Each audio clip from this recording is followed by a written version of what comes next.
And let's continue this conversation now. I'd like to bring into the program Richard Gordon. He is a political analyst. Now, Richard, when you're looking at this breakdown that we're giving you here, the fact that Fox News has already projected that Trump would take Pennsylvania, even though Harris did take New Hampshire, I mean, what are you thinking at this moment?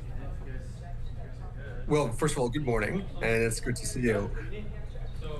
I have to say, I think like most people, I'm in a bit of a state of shock. I think that no one really saw this coming, and I think it's a very surprising outcome. Once again, I think we have to say to ourselves, what are the polls really doing? What are they really saying? Because they have historically been incapable of polling Donald Trump. This has happened time and time again. He always overperforms. I mean, the one thing we can say is that if you look at Donald Trump's poll numbers and you add three, you come to just about what he's going to get. And if you look at where he was in the polls as of this morning, well, as of Election Day morning, and you add plus three, it's almost exactly where he is. So it's a pretty surprising event. In that I think, once again, the pollsters and the prognosticators, they all seem to have missed it. Was there anything that we learned from 2016 about why the polls have such a tough time tracking exactly how Trump voters think? Yeah, well, it's interesting. I think 2016 was very different than this year. I think in 2016, people just out and out lied. I think people did not want to fess up to the fact that they're voting for Donald Trump. I think back at the time, people were either embarrassed or whatever it was. They didn't want to admit that they were voting for Donald Trump, and so they weren't truthful. I think what you're seeing tonight, and this is going to I think this is going to take some time for pollsters and professionals in the business to figure out, is how did they miss this? I don't think you had the same issue that you had in 16. I think they missed a lot of young people. I think they missed a lot of blacks. I think they missed a lot of Hispanics. I think there were great issues with the polling this time that they didn't count. They severely undercounted Donald Trump, and they severely undercounted him in certain constituencies, which are clearly coming home to him that were unexpected. You know, Austin, I can't remember who we spoke to earlier today because we've been doing this for so many hours now, but we had another political analyst come on and say something to the point of, the polling these days is just not effective. So, people track them for months here to try to give us a prediction, but it just, like you said now, it just doesn't come to fruition no matter what they do. So what needs to happen? How does this cycle even compare to the ones in the past? Well, I think the polling community, the public service survey community, is going to have to really figure out what's going on. I mean, in all fairness, things have changed radically as far as the technology goes. I mean, there used to be a time that they only polled people who had landline telephones. They used to poll people based on economics, people who had certain magazine subscriptions, and they were off. And polling changes as history changes, as technology changes. People now are almost all cell phones, almost all using computers.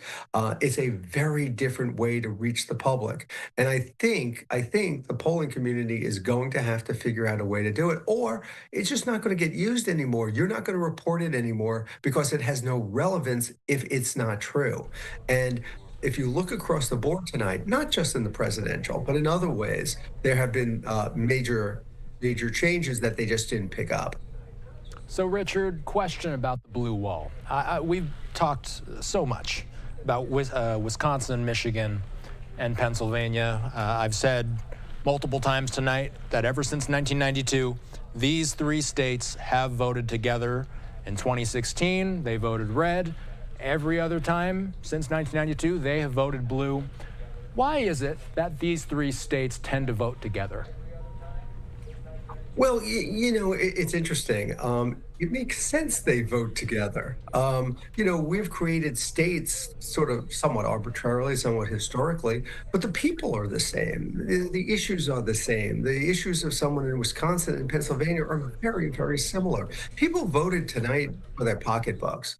People are really, really fed up with the high cost of things. And that's really what you're seeing out there. And the people in Wisconsin and the people in Pennsylvania are very similar in how they look at these things. So it makes sense they vote together. I mean, if we didn't have these arbitrary state boundaries, there'd be one huge state, and we wouldn't be so surprised. Look, the cities are going to vote a certain way, and we're seeing that tonight. Now, the cities are way under where they were for President Biden 4 years ago. The urban centers are not voting for Harris the same way they voted for Biden. So we're seeing that, but generally the states are very similar. People aren't all that different. You might live in one state or another, but the economies of the three states are very similar. It makes a lot of sense that they would vote the same way. Rich, it's so funny. When I was listening to the answer that you were giving me about the polling, I think it was you this morning that asked a question about a polling and why it hasn't been so effective. That just shows how long we've been doing this and how long you've been on here with us, kind of breaking this all down. And to that point, reflecting back on the last few hours and everything that we have seen thus far, what has been maybe the most surprising turn of events for you? Well, by far, we're talking about a landslide. I mean, we're not talking about this is not what we thought was going to happen. I mean, if you define landslide by the Earth moving, I mean, the Earth moved tonight. The Earth shook on its axis. Donald Trump is going to be president of the United States. The United States Senate is going to be in Republican hands. Probably the House of Representatives is going to be in Republican hands. The Republicans are going to control the presidency, the Senate, the House, and the courts. This is going to be a very, very unusual time in America as far as Donald Trump is going to get a lot of the things he wants done accomplished. He's going to have the ability to do that by controlling virtually all levers of government. This is a stunning event. No one saw this coming. I mean, most people thought Harris was going to win. Most people thought the Senate would switch, but the House wouldn't. It looks like it's all about to go. I mean, you really have to sit back and go, somewhat in admiration. I mean, Donald Trump was able to do something that no one's been able to do. And it's a little bit stunning. I mean, I think there's no other word for it. I think if people of either party are going to be honest about what happened today, it's stunning. He was able to put together a coalition of people and talk about issues that really matter to people. And it didn't just win for him. He's carrying the Senate. Look, if things go the way they are at the moment, a lot of senior Democratic senators are going to go.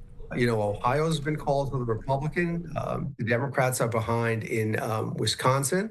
They're behind in Montana, and it looks like they're behind in Michigan. So there may be 5 flip seats tonight.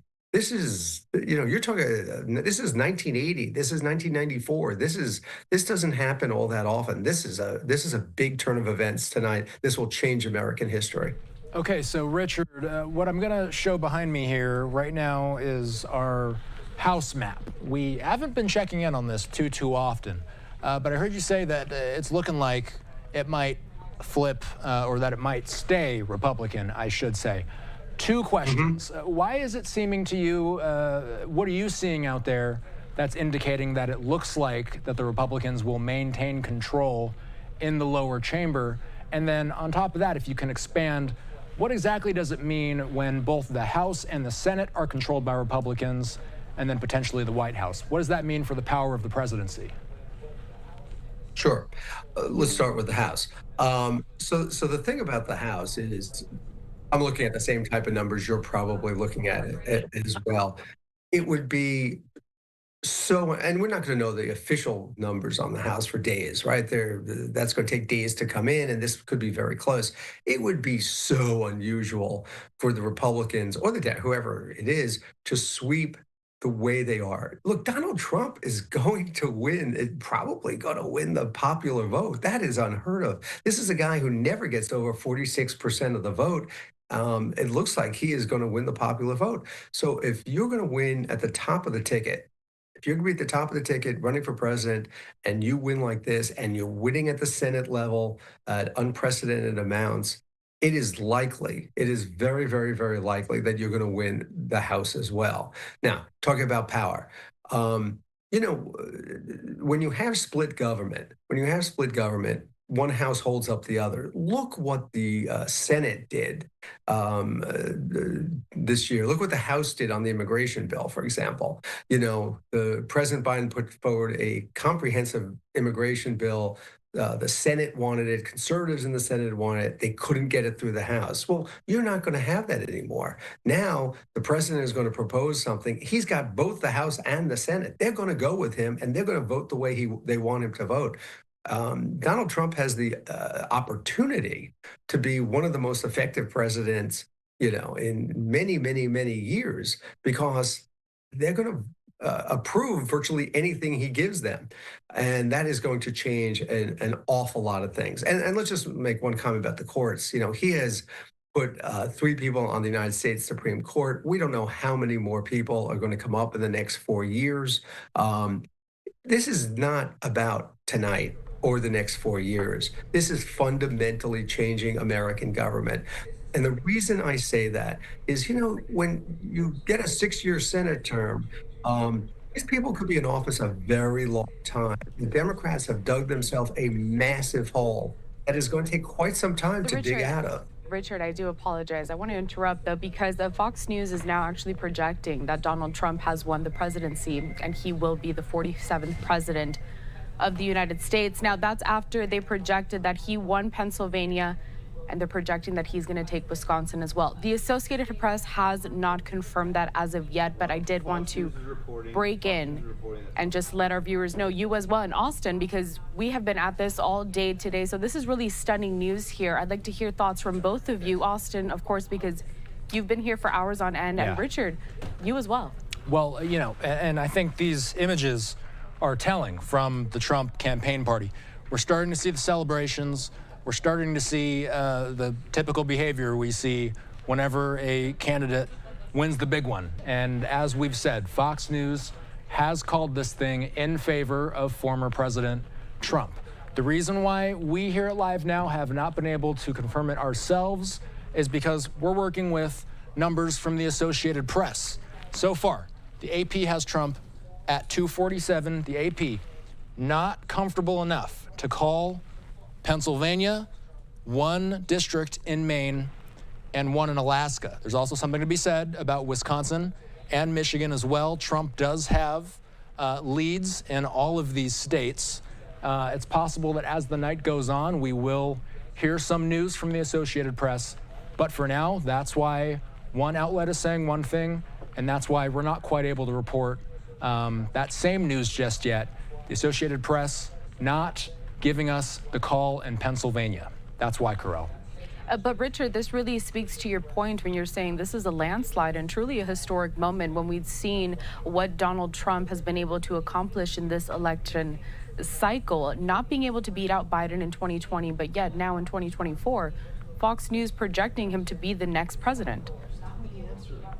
Well, yes, and look, Austin, I think it's a wise thing for people to take their time and before they make these calls, and you have to be confident in the call. I've never seen the advantage of being first. I think the advantage is being right, and so I think we could all see the writing on the wall. I think we all know where this is going. We know Donald Trump is going to be the next president.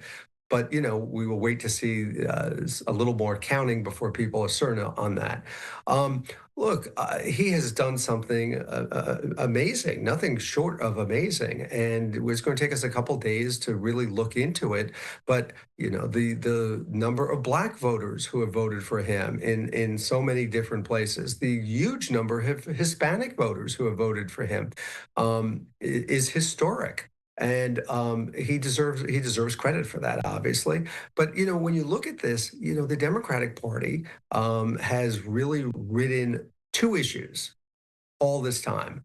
The abortion issue, which, if you look at it, has failed as a referendum in a number of states tonight, which was, I think, everyone would say extremely surprising.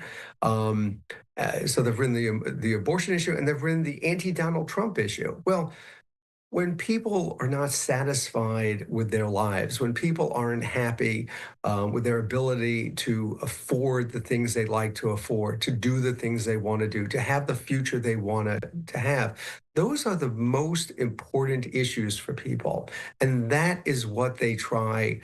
By the way, I see my classmate Robert Kennedy on the floor there. Um, anyway, when people are trying to live their lives and further their lives, that's how they're going to vote. And the Democratic Party is going to have a reckoning of who they are and what they are, because clearly the Democratic Party that I grew up with, that I think most of us have grown up, just doesn't exist anymore. I mean, Labor we'll look at the numbers, but Labor gave Trump a lot of votes. A lot of the people we thought were going to vote for Harris just didn't turn up tonight.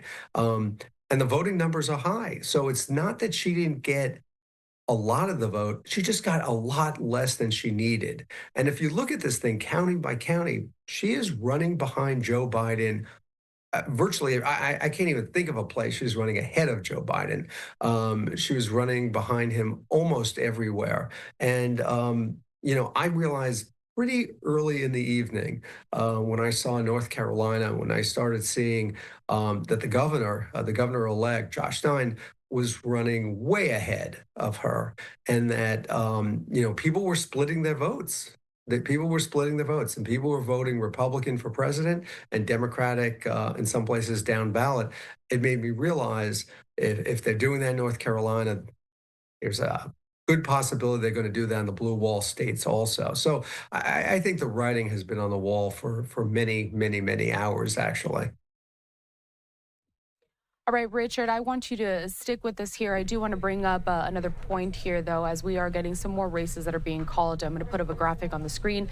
A Maine district coup, Trump winning that 54% to Harris's 44%. And then piggybacking off of that last breaking news that we did bring just moments ago here, I do want to put up a tweet from Fox News correspondent Chad Pergram. Fox projects that Donald Trump will become the 47th president of the United States. He is the second president in U.S. history to win non-consecutive terms.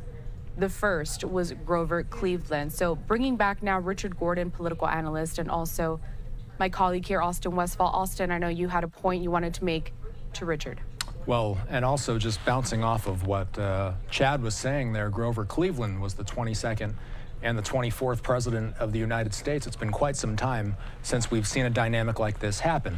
Let's go to the map, because we did just get a race call and we did see the numbers get updated just slightly. Trump has 248 now. That means that he's 22 electoral votes away from the White House, at least from the Associated Press's figures.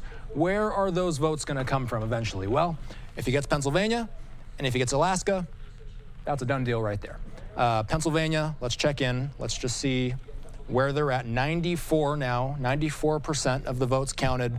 Trump has a healthy lead, 3 percentage points, with 94% of the vote tallied. When we go to Alaska, 26. This has been crawling very slowly. 26% of the vote has been tallied in Alaska, but as you can see, Trump is absolutely taking this one. We're talking about a margin of just under 20% that Trump is winning by. So if Trump gets Alaska, if the race gets called in Alaska, and if it gets called in Pennsylvania, that is officially going to give the Associated Press the opportunity to call this one in favor of Trump. So that brings me to my question, and it's about a question. What questions do the Democrats now have to face? How do they move forward after a loss like this? Well, I think you go back to square one. I think you start asking yourself, who do we represent and who are we trying to speak to? And how do our policies and our programs speak to those people? Look, I think the Democratic Party has had a serious problem for a number of years in really talking to coastal elites, talking to people in New York and California, and having a party that doesn't understand the needs of everyday people. And it's shocking for a party that has been built to deal with those issues and historically has been that political party, the party of the working people. And it is they need to start saying to themselves, what are we about? And look, a lot of people are upset about some of the issues that Democrats decide to talk about. And, the Republicans have really done a job of making the Democrats look ridiculous on some of these issues. And, the Democratic Party has, because of the way they view inclusiveness, for example, has picked issues that affect very few people. I mean, a lot of people care about it, but it affects a few people. And, this whole wokeness issue is something that bothers a lot of people out there. And I think the Democratic Party, really, if I were they, I would take a few people, I would go to a retreat someplace and I would take out a piece of paper and say, okay, where are we going? We need a new start. We need to figure out who we are and, in a way, reintroduce ourselves to the American people because this is not working. And, you know, President Biden did a lot of great things as president, saved the country when it was flat on its back after the pandemic. But in doing so, he put like $1.9 trillion into the economy to save it, which caused inflation. Well, a lot of people don't see the first part of that story. They see the second part of their story, which is higher prices. The Democratic Party has got to figure out how to appeal to average Americans. It's great that they appeal to these wealthy, highly educated people. I mean, that's wonderful as well. But what about appealing to the working person? And that used to be the Democratic Party. If they're going to win again, they have to be that again, and they have to find a way to get back there. And frankly, I watched this election extremely closely.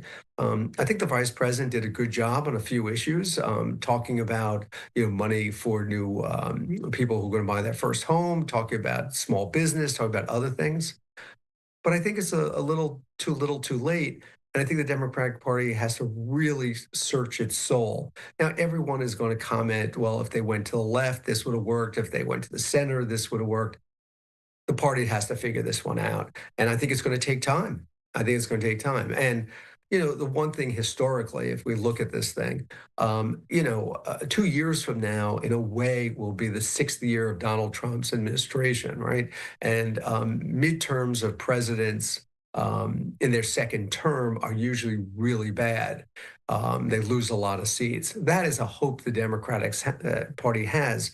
But let's hope the country does well. Let's hope the country does well. Let's hope the country doesn't do badly, and that's why the Democrats win. But the Democrats need a message. And I think they're in desperate, desperate, desperate search of what that message is going to be. A reminder to our viewers that here we are taking a live look out there in Palm Beach, Florida, for the watch party, in which we are still waiting to see if and when former President Donald Trump, who could be the next president, is going to speak to his supporters. Here we have hit the top of a new hour. My name is Corral Lahara. Here joining me is my colleague Austin Westfall and political analyst Richard Gordon. Austin, I know that you had another follow-up question for Richard. Richard, what are you going to be watching for in Trump's speech tonight? Well, I'll tell you what I'd like to see. I don't know what he's going to see, but I'll tell you what I'd like to see. I would like to see him put away the anger, put away the hurt, put away the victimization that has characterized him as a candidate and as a person for all these years. I would like to see him give a speech where he reaches out to all the American people and starts building the country back again, uniting the country. And, if you listen to like the first 15, 20 minutes of his acceptance speech at the Republican convention, that's where he was. And then it devolved into something else with the name calling it and whatnot. I would love to see him just put that away and try to find a way to bring the country back together again. Look, half the country, roughly half the country voted for him, roughly half the country voted against him. But we are one country and we need to go forward and we need to go forward together. And we need to get rid of this anger and bitterness and name calling and belittling each other. I spoke to someone today who was yelled at in a supermarket for wearing a T-shirt, with a campaign slogan on it. Enough of this. Enough of this. And both sides need to start talking together. We are one country. Let's move forward together. I'm very hopeful that the president-elect is able to do that. I mean, the guy you just showed on your TV with the garbage, thing, it's not funny. I mean, this stuff just isn't funny. This isn't a game show. This isn't reality TV. We didn't just kick someone off the island. This is America. This is real. And Donald Trump has an opportunity today, starting at this minute, to become the person that the country needs, which is a unifier, a person who isn't bitter, isn't angry, isn't name calling, isn't belittling. That's who he needs to be. That's what I'd like to see him do in the speech. And, if he does that, if he starts that, and if that's what his administration is about, he will be enormously successful. He has a mandate now. He's going to have control of the levers of government. He can do virtually anything he wants to do. And I hope and pray that he does it for the good of the American people, and he really does it for all the American people, not just the people who voted for him, not just people who are part of his movement, but people who didn't vote for him, but who want the same thing. We all want the same thing. We want a better life for ourselves, for our family. We want a better life for our country. Donald Trump can do that. Has to start now, and he can't do the things he's done in the past. I think we saw him do it at the convention. I'd like to see him start that right now. Richard, I do want to ask you one more question before I let you go here. We've been speaking a lot on the former president, Trump, and the fact that Fox News is projecting that he will win the presidency during this election cycle. But let's touch a little bit on the Harris campaign before I let you go here. Can you pinpoint perhaps a moment during her campaign season here in which maybe she fell off to the point where she just couldn't reach those votes that she needed? Yeah, I actually think there is a moment, frankly. I think it was the moment she was on The View, believe it or not, and they asked her the question of what would you do differently than President Biden, and she said, I can't think of anything. Historically, that just doesn't work. If you look at, Austin, you were talking about American history before. I mean, there's a lot of parallels between 1892 and Grover Cleveland today. There's also an economic situation back then, and it's similar. It's similar now. But if you look at this historically, only 4 sitting vice presidents have been elected president of the United States, and it's Adams, Jefferson, Martin Van Buren in 1836, and George H.W. Bush. Those are the 4. Vice presidents don't get elected president. And the reason they don't is because they're too tied to the boss, to the president. You need to break from the president. You need to say dramatically, hey, great guy. I serve him. I have a lot of respect. But, when I was in the Oval Office talking to him, he decided to go this way. Now I'm the vice president. I don't get that choice. I gave him my best advice. But when I'm president, we're going this way. And seriously, she should have done that on immigration from day one. She should have picked, I'd pick an issue. Immigration would be the one I would pick. And I would have said, this is how I am going to do immigration going forward. And I think for a lot of people, when she was asked that question and couldn't come up with anything, I think it's a problem. I think it was a major issue. And that's why vice presidents don't win the presidency. It's very hard. 4 in 250 years. And 3 of them, were our first, 8 presidents. It just doesn't happen. And so in order to do it, you have to be completely separate. And let's just be honest. Joe Biden's approval rating in Wisconsin is at 31%. If you want to win Wisconsin, you're going to have to show the people, of the Badger State that you are different than him, and that you're going to take this country in a different direction. And she failed to do that. And I know it's very hard to be critical of someone who you respect, who you work closely with, who's been very good to you. It's hard to do that. But I'm betting that if the vice president sat down with the president sometime in August and said, look, we know how hard this is. The only way I win, and the only way, by the way, I secure your place in history, right? The only way I secure your legacy is by breaking with you on an issue. And I think Joe Biden, who's been a politician in public life for 50 some odd years, I think he'd turn to her and go, you go do that. You go do that. And I think they would figure out how she would do it. But by failing to do that, she really dug a hole for herself. I'll tell you, I disagreed with the president strongly on this. You know, he had been saying for months that the economy was good. And every time this is while he was running, and every time he was being asked, he said, oh, the economy is doing great. Well, yeah, it's doing great for some people. Some people are doing really well, but some people and a lot of people are doing really badly.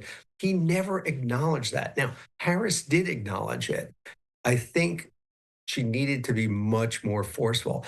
If we're going to talk history, 1968, Hubert Humphrey, Vietnam War, he didn't break with President Johnson until like October. It's too late. The American people want change. We are a country where we constantly want change. We want something new. And what she needed to do, and boy, isn't this easy to Monday morning or Wednesday morning quarterback, but I've been saying this for months. She needed to break with him. And she needed to break with him very early. And she had a lot of opportunities. During the Dana Bash interview, it would have been a great time. Possibly at her convention speech would have been a good time. I think it was a real missed opportunity. Look, it was going to be hard for her regardless.